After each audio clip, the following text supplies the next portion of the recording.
ప్రపంచాన్ని మెప్పించే శక్తి మహిళలకు ఉందని సీఎం చంద్రబాబు అన్నారు. మార్కాపురంలో నిర్వహించిన మహిళా దినోత్సవ కార్యక్రమంలో ఆయన పాల్గొన్నారు. మహిళలు ఆదాయం ఆర్జించాలని డ్వాక్రా సంఘాలు ఏర్పాటు చేశామన్నారు. మహిళలు రాజకీయాలను శాసించే స్థాయికి వచ్చారని చంద్రబాబు చెప్పారు. వారు వ్యాపారాల్లో రాణించేలా 24 సంస్థలతో ఒప్పందం చేసుకున్నామని గుర్తు చేశారు. ప్రతి గ్రామంలో అరకు కాఫీ అవుట్లెట్స్ ఏర్పాటు కావాల్సిన అవసరం ఉందన్నారు సీఎం. ఆర్గనైజేషన్స్ అన్ని పుట్టాయి, మళ్ళీ ఆర్గనైజేషన్స్ కాలగర్భంలో కలిసిపోయినాయి. కానీ ఒకే ఒక ఆర్గనైజేషన్ డాక్రా మెప్మా ఎన్ని ఛాలెంజ్లు వచ్చినా ఎన్ని సవాళ్లు వచ్చినా నిలదొక్కున్నాయి. ఆ రోజు ఎగతాళి చేసిన వాళ్ళందరూ మీ మీద ఆధారపడుతున్నారు. ఇప్పుడు ఎవరన్నా ఆఫీసర్ మీకు వస్తే ఈ ఊర్లో ఎవరు డాక్రా సంఘాలు అడిగే పరిస్థితికి వచ్చారు.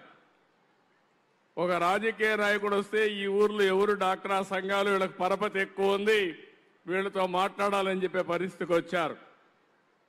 మీరు రాజకీయాల్ని శాసించే పరిస్థితికి వచ్చారు, ఆర్థికంగా పైకొచ్చే పరిస్థితికి వచ్చారు. అందుకే నేను ఇప్పుడు ఒకటి ఆలోచించాను.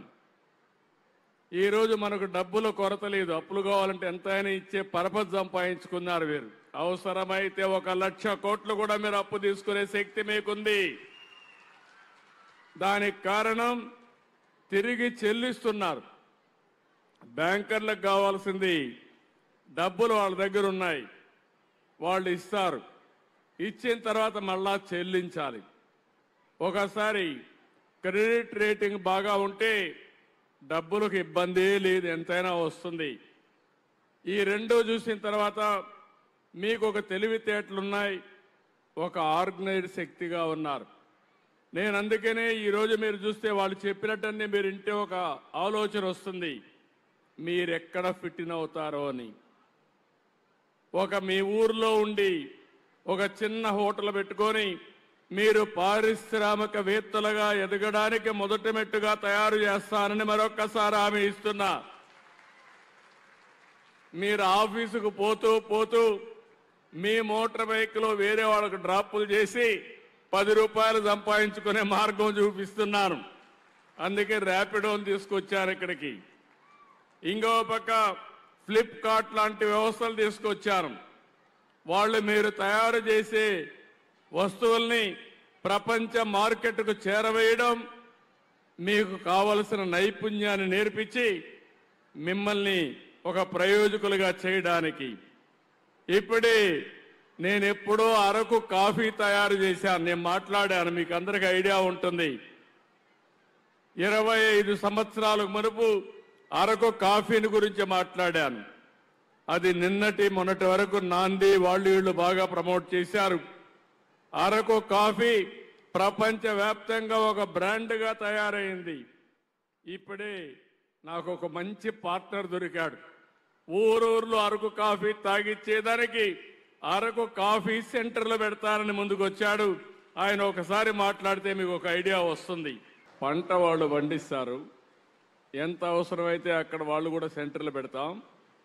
ప్రతి గ్రామంలో మేజర్ పంచాయతీల్లో కూడా అరకు కాఫీ ఎక్స్పీరియన్స్ సెంటర్ ఉండే పరిస్థితి రావాలి. దానికి మీరు సిద్ధంగా అండి. మా ఆడబిడ్డలు ఉన్నారు, ఒక సెంటర్ పెట్టుకోవడానికి పెద్ద కష్టం లేదు. ప్రతి ఊర్లో కూడా అరకు కాఫీనే కాకుండా మీ దగ్గర రెస్టారెంట్లు పెట్టించి ప్రపంచవ్యాప్తంగా ఉండే వ్యక్తులను రమ్మని మీకు భాగస్వాములుగా తీసుకొచ్చే బాధ్యత నాది. మీరు దీన్ని ఉపయోగించుకోవాలి. వారు ఒక మాట చెప్పారు, నేను నచ్చాను.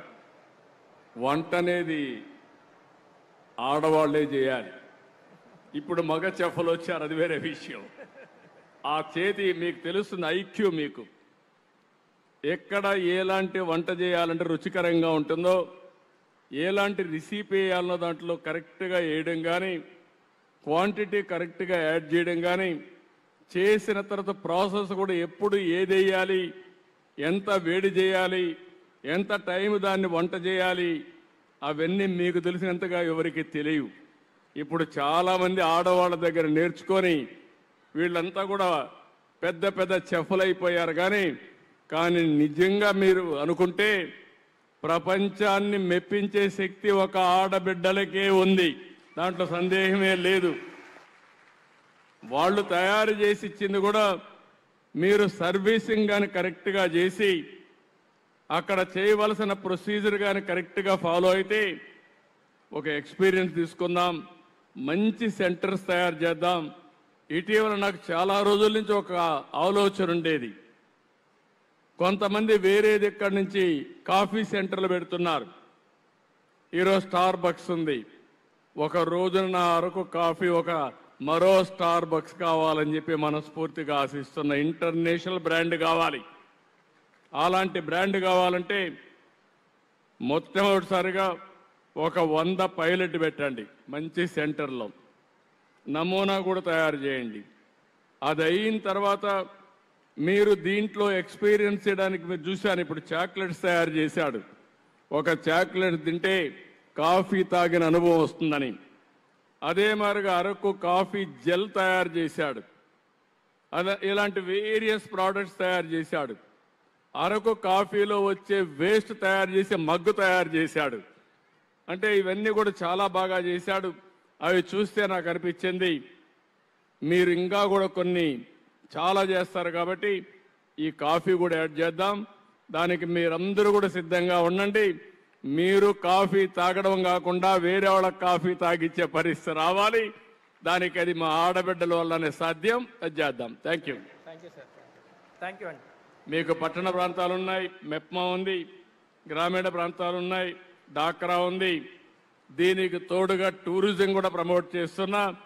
ప్రపంచంలో ఉండే టూరిస్టులందరినీ అట్రాక్ట్ చేసే విధంగా కార్యక్రమాలు పెట్టుకున్నప్పుడు బిజినెస్ క్రియేట్ చేసే బాధ్యత నాది.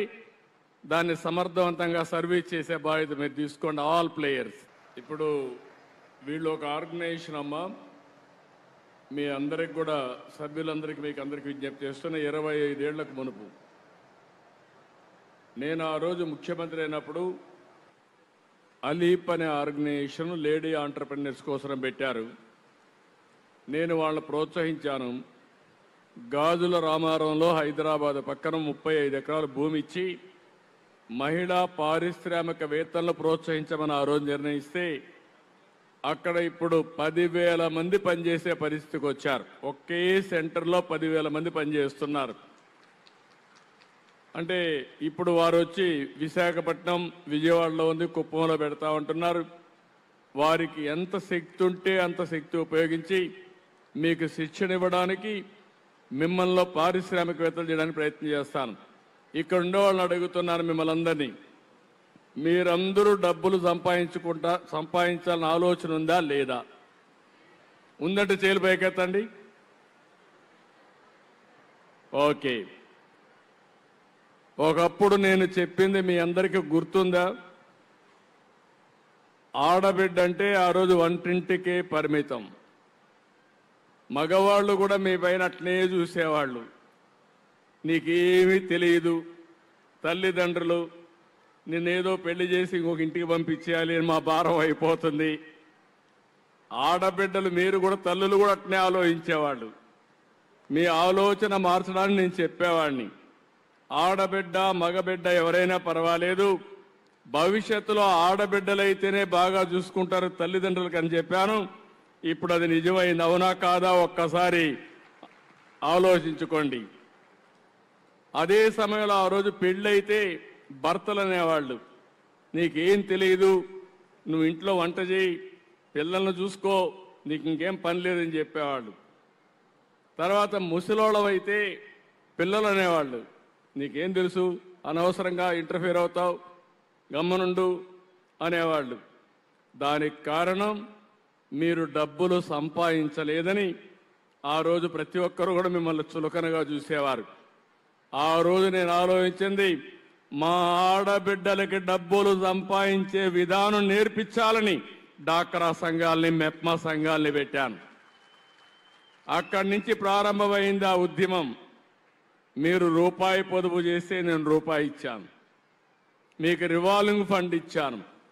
ఈరోజు అంచెలుగా ఎదిగి మీరు ముందుకు పోయారు. ఇప్పుడు నా ఆలోచన ప్రతి ఒక్క డాక్రా సంఘాలని లక్షాధికారులు చేయాలనేది తప్ప వేరే ఆలోచన లేదు. ఇది చేస్తాను, మీరు గట్టిగా కానీ ఈ కార్యక్రమాన్ని ఆశీర్వదించగలిగితే. అందుకే నేను వీళ్ళందరినీ తీసుకొచ్చాను, ఇంకా చాలామంది తీసుకొస్తాను. ప్రపంచంలో ఉండే వ్యక్తులందరూ ఆంధ్రప్రదేశ్కి వస్తారు. వస్తే మీరు సద్వినియోగం చేసుకోండి. సమయం కూడా లేదు, టెక్నాలజీ కూడా బాగా అందుబాటులోకి వచ్చింది.